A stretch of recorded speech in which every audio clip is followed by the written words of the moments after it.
On a heavy summer day in 1974, when the southern heat clung to the skin like a memory that refused to fade, Muhammad Ali traveled through a quiet stretch of rural Georgia, far from the bright lights of stadiums and the roaring crowds that had recently watched him reclaim his place atop the boxing world.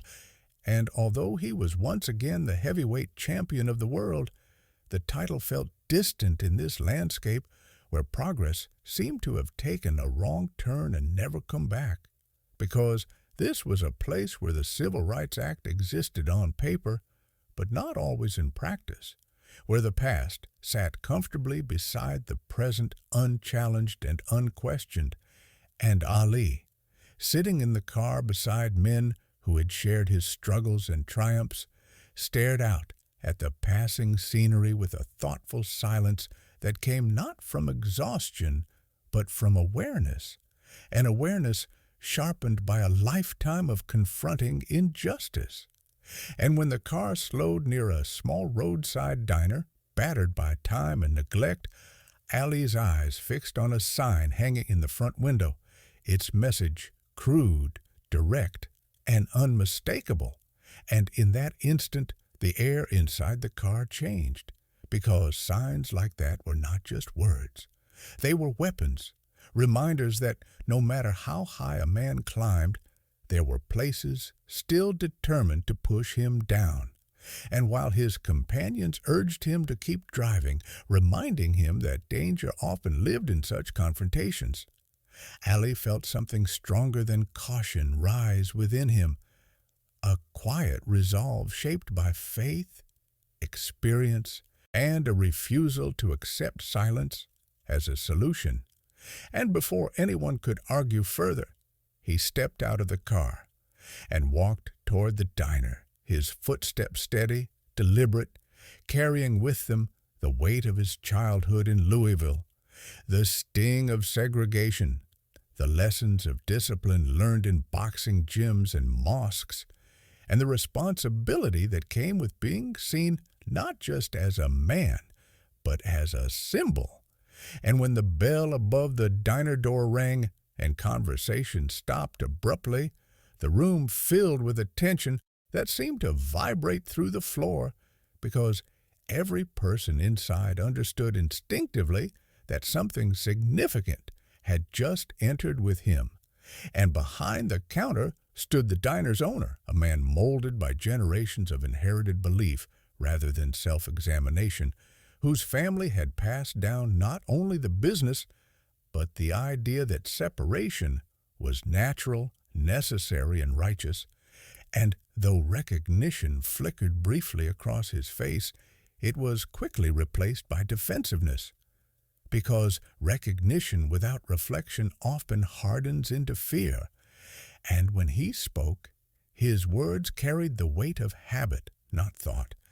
echoing phrases he had likely never questioned. Yet Ali did not respond with anger or intimidation. He did not raise his voice or flex his power. Instead, he spoke calmly, almost gently, as if he understood that shouting would only reinforce the walls already built. And as minutes passed, the conversation evolved into something unexpected, because Ali spoke not to embarrass or dominate, but to reveal, to question, to invite.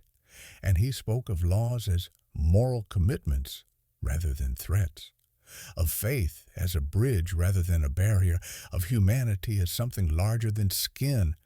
And he told stories of his own life, of mentors and teachers who did not look like him, yet shaped him profoundly, of moments when kindness arrived from unlikely places. And with every word, the certainty behind the counter began to crack. Because Ali did not label the man as evil, he simply asked him where his beliefs came from, and whether they truly belonged to him, and that question lingered in the room, heavier than any insult could have been, because it forced a confrontation not between two men,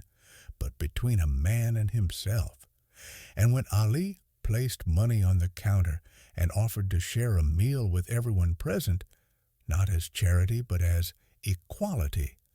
The gesture struck deeper than any argument, because it challenged not only policy but identity, and as the sign came down from the window, removed not in anger, but with trembling hands, the room shifted, filling with emotion that had long been buried beneath pride and fear, and tears followed not just regret, but relief, because change, though painful, can also be freeing. And Ali stayed. He sat at the counter, he ate, he listened, he laughed, he treated everyone the same, not because he had to, not because anyone was watching, but because dignity was not something he turned on and off, and that ordinary meal became extraordinary, echoing far beyond that diner's walls because it planted a seed that grew quietly over time, changing not just one man but a community, reminding people that courage does not always announce itself loudly. Sometimes it arrives softly and waits patiently, and Ali never turned that moment into a headline or a boast, because the victories he valued most were the ones that never came with trophies or applause, the ones measured in softened hearts and open doors. And long after the cheers faded and time slowed his body, that quiet afternoon remained, a reminder that real power is not found in fists, but in empathy,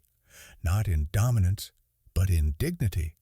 and in that forgotten stretch of Georgia Road, without a ring or referee, Muhammad Ali once again proved that the greatest fights are not won by knocking someone down,